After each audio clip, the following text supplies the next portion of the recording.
Hey everyone, welcome again to my Diablo Immortal channel. First of all, I want to thank you for the great responses to my latest videos. I love this game, I love the community, and it's a lot of fun creating such videos for such wonderful people. Today I brought you exciting news. The Barbarian is back to PvP S tier. I see it in battleground a lot lately. The Barbs are MVP again very often, and you can do it too. Today I will show you one build that in my opinion is the easiest way throughout all Razor brackets. So make Barbarian great again.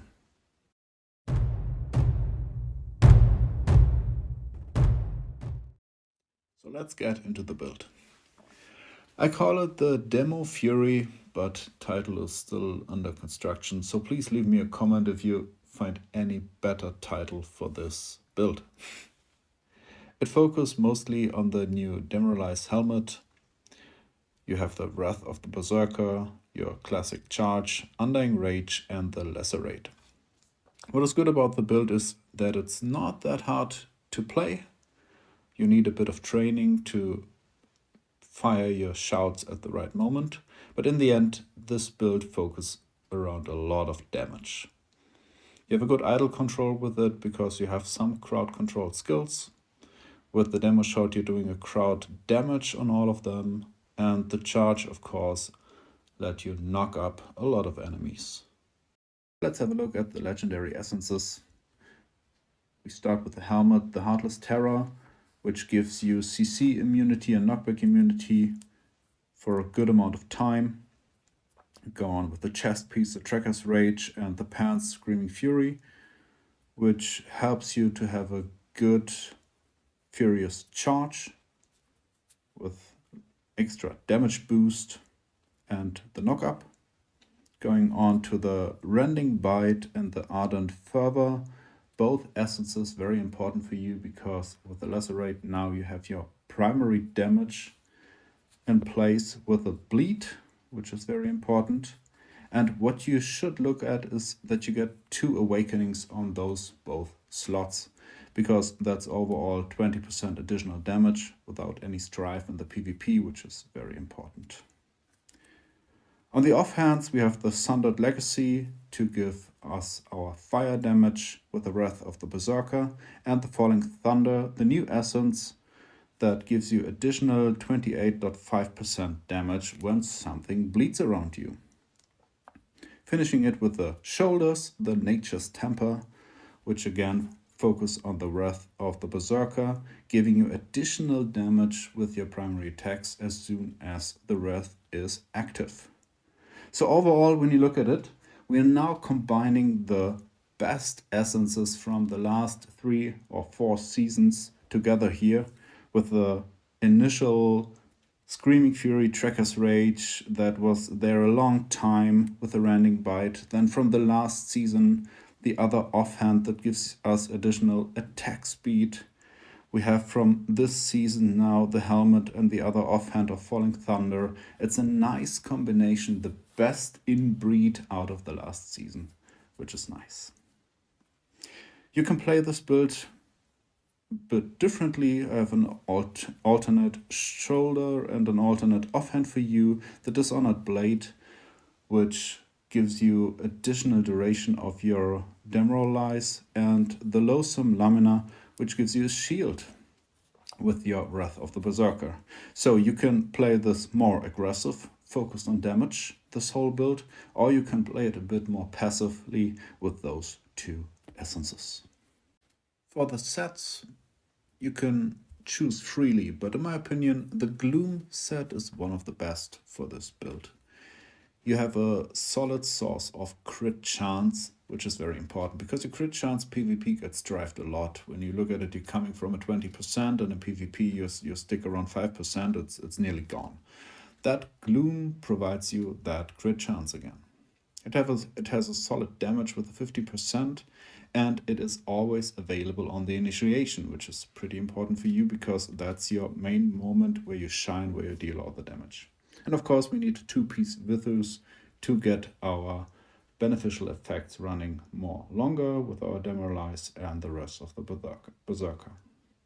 An alternative is the Vithus build. If you go with the 4-piece Vithus, you have an advantage that you get instantly the attack speed when you initiate, because that 10% damage boost on the Tracker's Rage gives your Screaming Fury your charge directly with those buff, which is nice.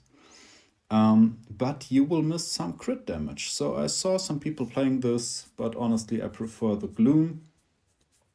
But it is a valid alternative to try out. Gems. Let's have a look at gems. It's how much time do you have? We can talk about this for the next 3 hours, I think, because there are many opinions about those gems. But I will give you my point of view. You can think about it. Maybe you have some other ideas. So please, again, use the comment section. Tell me what you think. If you have better ideas, then just share it with all of us. This will be nice. So I go with the S tier gems, which is of course the Jade with the movement speed. It's always good to have it. You have then the Blessing of the Worthy, which gives you a good burst damage when you initiate, a good AoE attack damage. You have your bile, which is always nice because you have the combination of resonance and the good long-lasting dot damage, 30% damage, I think, approximately. There is the new 2-star gem, the Viper's Bite. It is dealing the same amount of damage as the bile. It has an advantage. It procs on everything you hit. So that's a bit better than the bile, but you will miss some resonance. So I think pick one of those depending on which resonance level you are. The pain clasp is very important. It is a good damage dealer gem for you because everything bleeds or burns around you. So it will give you a strived damage boost. I think about, 8 to 10%, something approximately like this. But 8 to 10% more damage is good in PvP. It's not too bad. Then you have a Frozen Heart. It's good for the Barbarian for survivability. Gives you good shields, which are very helpful. You have the Gloom cask. If you have it, use it. It's pretty cool on your primary attacks to have that additional wave of damage. And in the end, the lamnet, the mother's lamnet, which gives you good amount of critical hit chance. This works good with the Gloom. They do not stack 100%, but you will get a higher crit chance. And of course, the lamnet will help you. The lament will help you to have your crit chance available when your dashes are on cooldown, because Gloom is not available all of the time. So A tier, if you don't have those S tier gems or you don't want to build them, you can go with the Power and Command, which is a good damage boost, and it has that chance to remove debuffs from you, which could be helpful. The Bottled Hope, that's always a nice gem. It's a good supporter gem, gives you attack speed and movement speed. It should be an S tier, but honestly, which gem will you remove for it? So I put it in A tier, but it could be an S tier gem, yes. The Cursling, it's very nice. It's, if you have it, it's usually played on the Monk a lot. Helps you to run away, to automatically stun people who are attacking you. Then you have your Concentrated Will. It's a nice gem again, gives you good resonance and movement speed, which is helpful in PvP. Little damage boost, not too much. You need it on a very high level to get the full potential of this gem, but it is good. You can use it. The Spiteful Blood, on the other hand, a very new gem, can be useful because you are in your Undying Rage pretty often. That's the point. And if you fall below, I think 50% HP, this gem can proc and gives you a good additional attack damage, which is helpful here. Then you have that Spark, Void Spark. I never tried it, to be honest, but I think as you're working with high attack speed primary attack, you can have a lot of effect out of this game. If anyone has tried it already on the Barbarian, please share it with us. It would be nice to know. And of course, if you are not that high resonance and you are missing a little bit of beneficial duration on your sets and on your gear, then you can always use a pebble just to get your stuff running even longer. It has not that much resonance, but it is truly helpful. Okay, other gems which you can use as well if you don't have them, if you don't want to build those as an A tier ones. You can have a Phoenix, helps you always to get a shield, it's good to have. You have the chip of the Stone Flash, so especially if you work with the Tremor set, a Tremor family bonus, it helps you to stun people and deal more damage. The Echoing Shade, it's a very good gem for the PvE, for raids or anything. In PvP it does not shine that much, but a little illusion helps you sometimes to get people away from you. And they are dealing some damage because they are doing primary attacks. The Abiding Curse, it's a nice gem to directly slow your enemy. Once you hit them with the primary attack, you can slow them and kill them more easily. So not too bad. Then you have the Carson, gives you additional attack speed. It's a 1-star gem. Again, if you're a low spender, this could help you to just have a valid gem that provides a beneficial effect for this build, because faster attack speed means more primary attacks, means more damage. The Fang is a solid gem, a PvE gem as well, but 24% damage boost strived again to 8 to 10% is a valid gem you can use. Not the best, but as we are having a lot of primary attacks, we're dealing damage with our fire aura, we have a little bleed damage, we have a little poison damage, so you get to the full potential of this gem in like under 1 second. So it is really useful. And then we have the Starfire. It's a gem played very often in PvP because it's an overall just a good PvP gem. It does not really help this build, but it is always a valid choice. So I just mentioned the family attributes, the family bonus. And to make it short, for Barbarian, pick Tremor. This is really an awesome bonus you get here.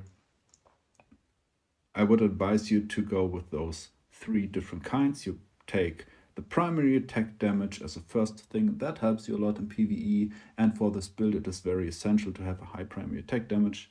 You go with the duration of beneficial effect, which is overall the best bonus you can have in this whole game. So for Barbarian, this is really an essential to have it on all of the 8 pieces. If you can use some reforged stones, try to get this. On the other hand, the other 3 bonus attributes should be Tremor to enable the Tremor set bonus. And those 3 attributes are really valid because stun resistance, knockback resistance, and continual damage taken reduced are 3 very helpful attributes to survive in a mob. I think you can get it when you put it on all 8 pieces up to 40% or something. So really, really helpful.